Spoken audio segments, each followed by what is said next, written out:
Reading is sexy. La visió que tenen els joves sobre la lectura és molt variada.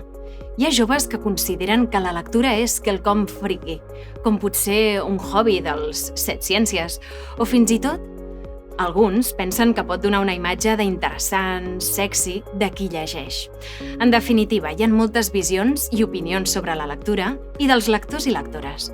Però nosaltres volem enfocar-nos en la lectura com un element identitari dels joves i veure si actualment els joves socialitzen entorn d'ella. Avui, per tant, parlarem sobre com els joves perceben la lectura i si realment forma part del seu dia a dia. Soc Verònica Orozco i avui estic molt ben acompanyada. M'acompanyen ni més ni menys que 3 joves a qui tinc moltes ganes de conèixer més. Marc Garcia, jove lector i alumne de tercer d'ESO de l'Institut Joaquima Pla i Ferreres de Sant Cugat del Vallès. Irene, de tercer d'ESO, que ens ha dit que li agrada llegir molt i en volem saber també en quins detalls. Vidal Ita, jove lector i alumne de primer de batxillerat a l'Institut Creu de Saba d'Olesa. Gràcies a tots 3 per estar aquí avui amb mi per compartir aquest espai junts. Bé, doncs m'agradaria dir a favor de tot pronòstic, segons aquestes opinions i mites de que als joves no els agrada llegir, que segons l'estudi d'hàbits de lectura i compra de llibres realitzat per la Generalitat de Catalunya a 2023, els joves, concretament de 14 a 24 anys, són el sector de la població que més llegeix a Catalunya. I són els creadors també d'iniciatives com booktubers o prescriptors de llibres a TikTok. Irene, consideres que llegir, reading is sexy? Quina opinió tens sobre els joves lectors? És positiva, negativa i sobretot com t'identifiques tu? Jo com a persona que em considero bastant lectora, sí que és cert que quan conec algú nou i em diu és que a mi m'agrada llegir, m'interessa molt més aquesta persona perquè també igualment que sigui llegir, doncs, jo què sé, novel·les que es consideren poc importants o poc per al coneixement i tot això, aporta com un punt interessant i també un punt de conversa, no? De poder conversar de molts més temes i molt més interessant que, per exemple, una persona que et diu bueno, és que jo no llegeixo i potser no s'interessa mai per la lectura i tu, doncs, la teva gran afició és la lectura, no? Però que també et dic que moltes persones que llegir no és la seva afició principal, també es pot parlar de qualsevol tema i no és un punt negatiu per res del món. O sigui, que diries que si són lectors és un punt a favor i si no ho són, doncs bueno, també està bé. No és un punt ni negatiu ni a favor, o sigui, és neutre. Que potser amb qui llegeix, senzillament sents que també pots compartir més i tindreu més coses en comú. Exacte. Marc, ho vius de la mateixa manera? Tens també amistats amb les que comparteixes també la lectura i és un punt important? Sí, en tinc de tots tipus, o sigui, hi ha qui li agrada més la lectura i n'hi ha qui li agrada menys. Però sí, jo crec que la lectura no ha de ser com una cosa com que sigui de friquis o coses així, que sigui com una etiqueta que serveixi, que friqui normalment s'utilitza en un context negatiu. Que llavors és com una persona que li interessa com coses de enriquir-se més de coneixements i coses, és friqui. A sobre, no sé, em sembla una mica raro.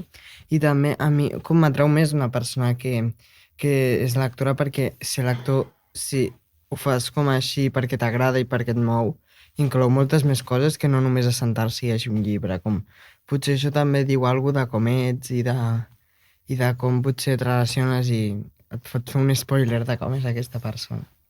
Ah, molt bé aquesta. O sigui, et fa un spoiler de com pot ser una persona segons si llegeix o no.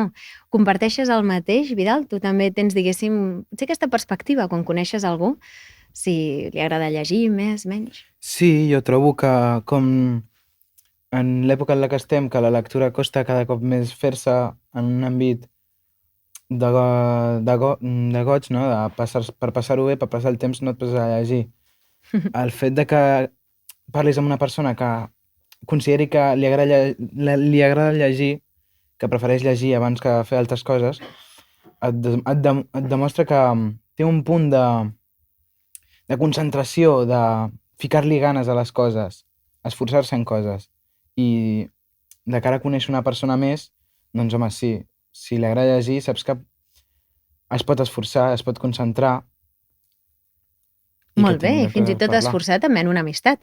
Vull dir, no deixa de ser potser persones amb més constància, no? Amb més disciplina, diguéssim, o un hàbit potser més constant sobre... Molt bé.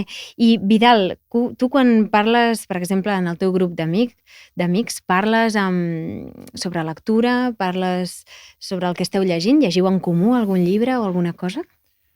Home, suposo que parlem més no només de lectura en un punt específic, sinó més cultura popular i coses que, a més d'altres coses, contenen llibres, no? Com què? Pel·lícules, sèries de televisió, videojocs que també tenen versions de llibre o versions de jocs de taula o coses així. I en general, amb el meu grup d'amics, no només parlo dels llibres en específic, parlo de la cultura popular en general. I alguna vegada sí que parlem de llibres.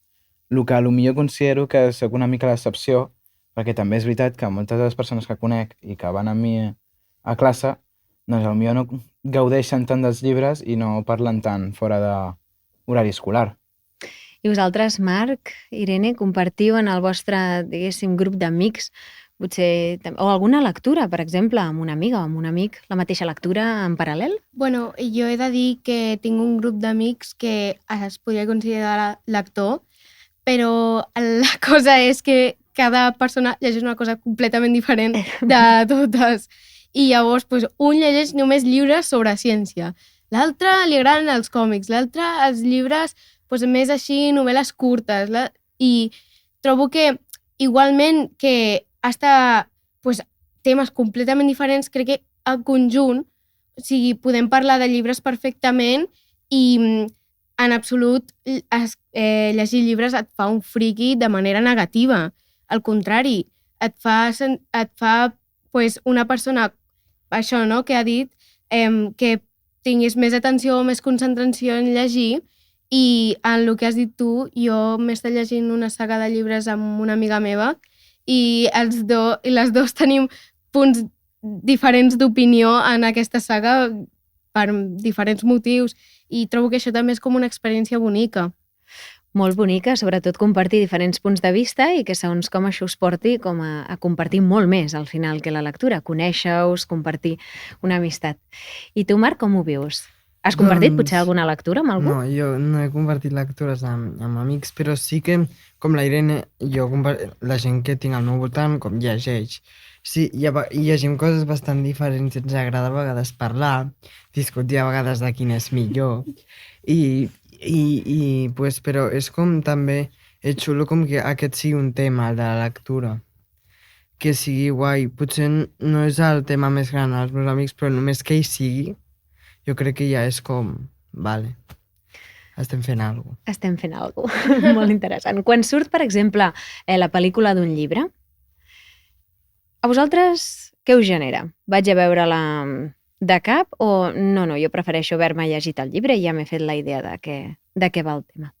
Com és per tu, Irene? Bueno, jo sóc una persona que sóc bastant cinèfila, m'agraden molt les pel·lícules, de fet n'he vist bastantes, i sí que m'agrada anar a veure-les, perquè és com veure una pel·lícula d'una novel·la, és com una muntanya russa, no? Si t'hi poses a pensar molt, no ho fas, però si hi fas, i si t'impulses ja, ho fas i ja s'ha acabat, no?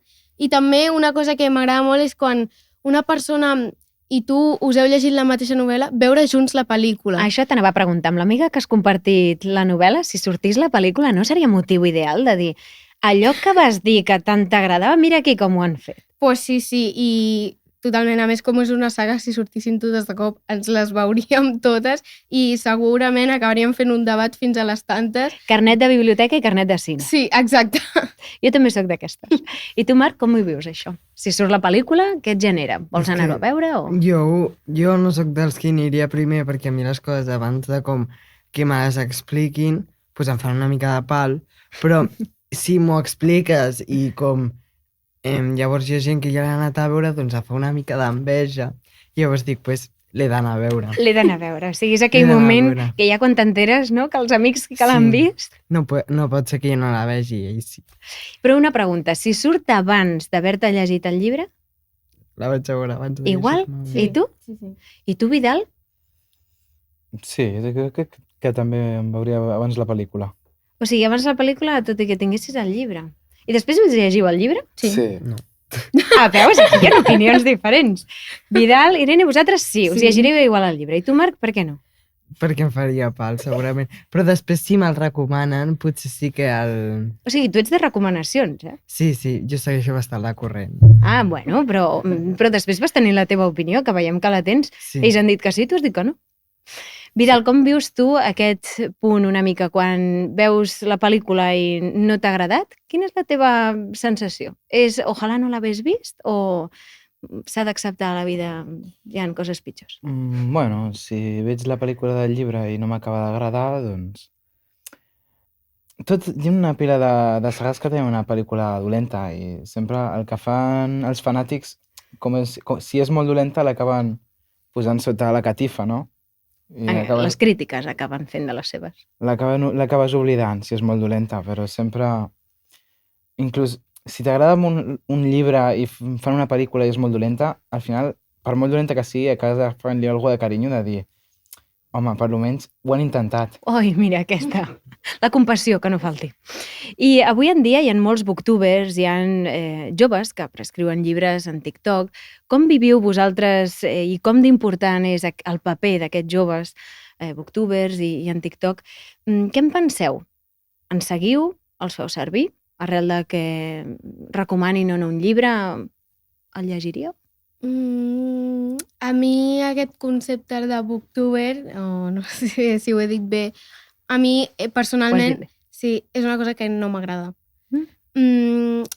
Sí que n'he vist uns quants i o sigui, està bé el contingut i per informar-te de llibres està bé, però és un contingut que, ostres, està molt bé que vagis dient que tens molts llibres i que t'has llegit molts llibres, però realment és un contingut que a mi no m'agrada i que jo no consumeixo diàriament i trobo que tampoc, pues, no sé, ara que cada vegada estem demanant, pues, hi ha tota aquesta de botigues d'internet i de demanar per internet, trobo que els booktubers és com una biblioteca, però a les xarxes socials. I llavors jo crec que és molt millor pues, anar a una biblioteca, a la biblioteca del teu barri, a la biblioteca de la teva escola, que no pas pues, per xarxes, perquè realment hi ha biblioteques que s'estan perdent i no volem això. I tu, Marc, què en penses? Igual que jo, o sigui, és com el que heu dit molts cops, que és immediat, és també com immediat, que tu volen saber i com així, et diuen el llibre, sí, però jo crec que potser pots descobrir més coses si et deixes aconsellar per com una persona que està allà i que està amb el llibre i que veu altres llibres, que és millor una biblioteca que una pantalla. Sí, també poder parlar, no? Potser amb una altra persona i anar trobant al final quina seria la recomanació. També vull afegir que hi ha alguns creadors de contingut d'aquest que fan spoiler i et fastidien el llibre. Ui, aquests no ens agraden, eh? I dius, pues bueno. I tu, Vidal, què ens dius dels booktubers? Home, jo hi ha algunes persones que m'agraden molt, sobretot perquè moltes vegades entres a una biblioteca i veus moltes opcions i et sents una mica... Abrumat, atabalat. Sobretot perquè, doncs, si no tens gaire temps, doncs no vols agafar un llibre que no t'acabi agradant, perquè després te'l voldràs acabar, però no et vols llegir el llibre, i acabes en una situació una mica desagradable. Llavors hi ha moltes contes que fan coses més curtes, que són petits trailers, que tenen el just d'història perquè t'enganxis i diguis, ostres, això m'interessa, això ho vull veure. I també hi ha gent que fa resums de llibres més tossuts i llibres que potser no t'agradaria llegir-te, no? Com llibres de por i coses d'aquestes. Però la història se't fa molt interessant, el morbo humà de dir, ostres, aquesta història és xula, jo la vull veure, però no vull estar llegint segons quina cosa perquè em farà molta angúnia. I hi ha alguna persona que ho resumeix i t'ho explica i dius... M'he passat la part que no m'agrada i ha anat al gra. Que bé. Jo també seria d'aquestes, segons com. Si fa angúnia, prefereixo que no. Sí. Bé, i sobre els còmics, què en penseu dels còmics? M'agradaria saber si n'heu llegit, si us agraden, i també si heu anat o no al Saló del Manga. Si té alguna relació, per exemple, per vosaltres, l'haver llegit còmics i potser compartir un dia com en el Saló del Manga? Bueno, jo sóc una persona que es va enganxar a la lectura arran de les novel·les gràfiques /còmics i trobo que els còmics i les novel·les gràfiques són una lectura que molta gent podria considerar fàcil, però és una lectura que també t'enganxa molt i et transmet, potser no en la teva imaginació, però t'està donant imatges. Després, jo no he anat al Saló del Manga, però sí que n'he llegit uns quants i he anat a festivals de còmics, que ara no recordo com es diuen, i sí que és veritat que potser el tenir una cosa en comú al còmic, que és les imatges tan característiques, les vinyetes, no, aquestes, fa que tots s'uneixen, perquè en una novel·la hi ha moltes novel·les de molts tipus i és molt difícil que persones que llegeixen diferents tipus de novel·les, sí, a veure, parlem de novel·les i parlem de lectura, però també tenim estils diferents. I en canvi, els còmics que tenen, potser parlen de diferents coses, tenen aquest estil tan característic que fa que la gent s'uneixi i parli, per mi. Molt interessant. I tu, Marc, què ens dius sobre... Jo trobo que, els còmics són una cosa molt xula, a mi m'encanten els còmics, i s'atribueix com l'etiqueta dels còmics a com lo fàcil, com la cosa, però també és complicat llegir algun còmic. És com, per qui no sap llegir, he agafat un còmic, saps? I llavors és com ho etiqueten com lo fàcil, per les persones qui no els que no agrada volen llegir. pensar. Així. I llavors jo crec que és com una etiqueta que no és gaire certa i crec que és com, a més és molt divertit, jo no he anat mai a un saló del manga, però m'agradaria. I jo ho trobo entretingut i a més, cada vinyeta és com el que he dit abans, que et fa com... t'explica més sobre la història amb els dibuixos i amb tot. Clar, com que et transporta, no? També Sí. et va... Molt bé. I tu, Vidal, què ens dius? A mi els còmics m'encanten i m'entusiasmen molt. De fet, vaig a una classe per aprendre a escriure i dibuixar còmics i els adoro. Aquest és un pas més enllà. Sí, i em semblen que per mi és la manera perfecta de consumir qualsevol història, perquè és el punt just mitjà entre veure una pel·lícula i llegir un llibre. És perquè la gent que se'ls fa massa tossut llegir-se un llibre puguin llegir alguna cosa, i la gent que veure una pel·lícula se'ls fa massa fàcil i volen alguna més És un híbrid. repte, puguin llegir a la vegada. I em sembla que el còmic potser es considera massa infantil, per això que és com una lectura light, perquè associem els llibres amb dibuixos a llibres per nens petits O llibres més fàcils, no? o llibres més fàcils, i no té per què. Hi ha molts còmics que són molt adults, que tracten temes adults i que no són per nens. I a més, que sí, que són molt... Sí, enlluernadors, no? Sí. També poden parlar i poden identificar-se amb ell mateix i fins i tot conèixer una mica més arrel dels personatges. I això que diuen de que mata la imaginació perquè no et deixen imaginar tant com els llibres. Que potser sí que tenen raó, que al posar una imatge i la cara al personatge no imagines tant com els llibres, però a mi m'agrada molt llegir els còmics també perquè és com fer una pel·lícula que tu dirigeixes. Veus la imatge i més o menys et poses en situació, però les veus, et pots imaginar música, et pots imaginar tota l'escena en si mateixa, t'imagines tu. Llavors és com et donen els actors i tu acabes de fer la pel·lícula. Aquesta idea és fantàstica. O sigui, si vols ser director de cine, comença amb els còmics. Sí, a més... O sigui, reading is sexy, total, i pots arribar molt lluny. Aquesta m'agrada molt. Ben vist que la lectura és identitat, afinitat i també expressió. Avui hem descobert diferents perspectives dels joves sobre aquest tema i hem vist també que per tots no és el mateix i que cadascun ho viu i ho veu i ho llegeix d'una forma diferent, però sempre complementària. Gràcies a totes les vostres aportacions i per ser aquí avui. Gràcies a tots.